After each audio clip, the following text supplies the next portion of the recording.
Hi there. This is Tony with Luke 10 as the Learning Champion. And I want to talk to you a little bit today about the 4 S's that I use to help me understand how to facilitate well. And I'm going to zoom in on some of these today, but just throwing them out there for you. For me, I think of seeing the people that I'm with, being safe for them, setting them up for success, and serving them. Not pleasing them, but serving them. So I want to break that down a little bit for you in this video. First of all, seeing them really is acknowledging them when they come on the call or when they come into your home, if it's a home group. Really looking people in the eyes as much as you can, being present with their presence, being present with them.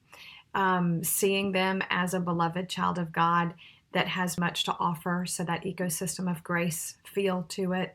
It also is included when we're glad to be with them no matter what. So when we listen well to what they're saying, when we restate what we hear them saying, when we ask clarifying questions.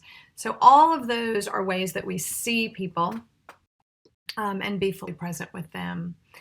The next one is setting them up for success. And I want to talk a little bit about this today because this is what I'm noticing in a lot of the listed facilitator training that people are a little confused on and would like some more clarification. So setting people up for success for me involves scaffolding, another S, but it involves scaffolding.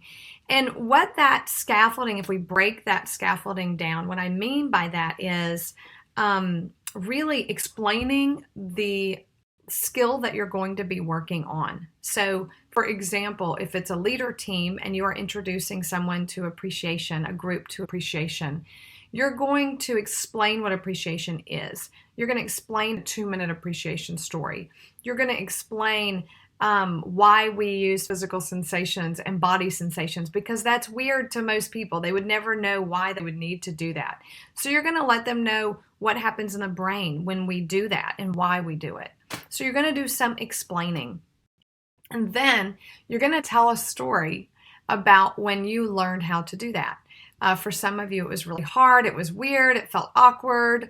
For others, it was kind of what you always did growing up. So whatever your story is, connect the explanation to your experience. So we explain and then we share our experience around that. And then we model it. So we give an example.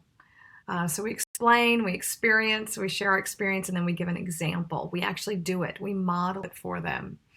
And after we do that, then we ask them to react to what they've seen.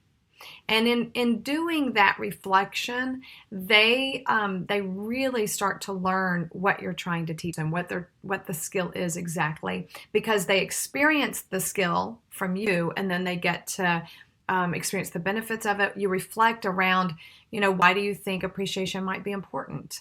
What happened to you when I told this story? Were you able to enter into it? What things did you notice about me telling the story? Did I do it in 2 minutes? Did I use body sensations and emotion words?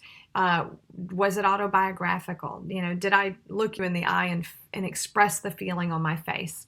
So those are some of the reflection questions you would ask as you're doing a reflection round on that skill, for example. And then they would get to practice it.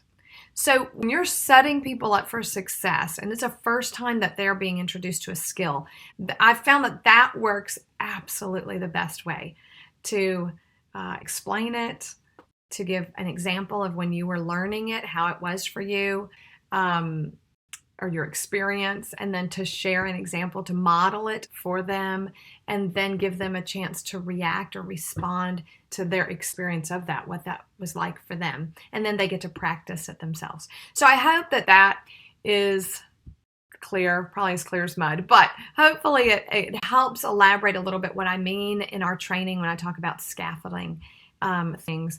The last S, so we have see them, be safe. Did I say be safe for them? Did I do that one yet?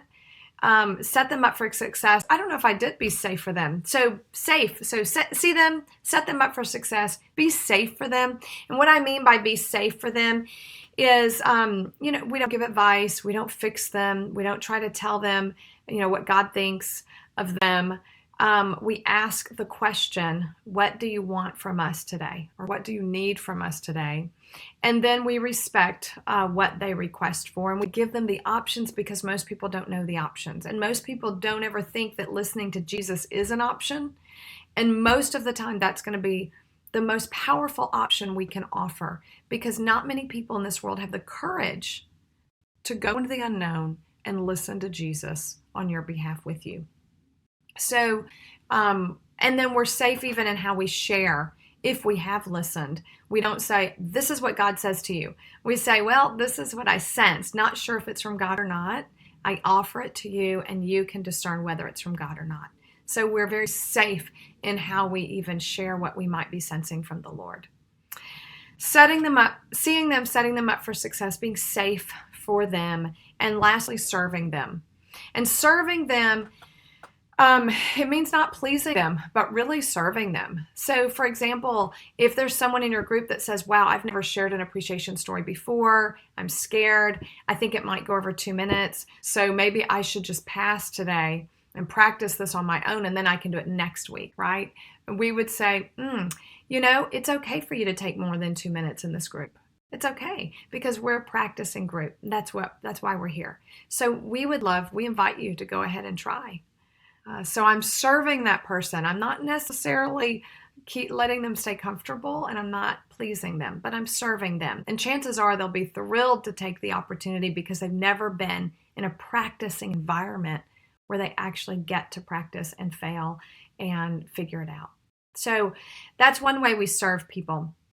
Another way we serve them is we ask the hard questions that no one else is asking. Okay. A hard question could be something like, I'm just curious, why aren't you checking in and listening with your spouse? You've been doing this for 6 months now, and you've been talking about all these other people you're checking in and listening with, and I'm curious. Would you like to talk a little bit about that? Why aren't you checking in and listening with your spouse? That's a really hard question to ask sometimes. And it's a facilitator's role, really, to lovingly serve this person in that way and give them a chance to explore things that other people aren't pressing into because it's uncomfortable.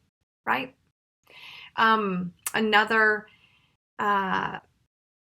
curious question could be, I've noticed that every time you check in, you only share positive feelings every single week, and it's been like 4 months. And I'm curious, do you ever feel sad? Do you ever feel discouraged? Just curious, right? So that's another hard question that people might not press into with someone. And we listen to Jesus on those questions, and we ask them as they come up in our own mind. Another way we serve people is by, like I said earlier, being willing to listen to God with them. And that's something that most people don't do because it is hard to go into the unknown, not knowing, is God going to speak to all of us or not? What is he going to say? How do we deal with this situation? But many times our members face unsolvable problems, financial situations that we have no answers to, health situations that we have no answers to, and really they're unsolvable. And are we able to serve them by going into that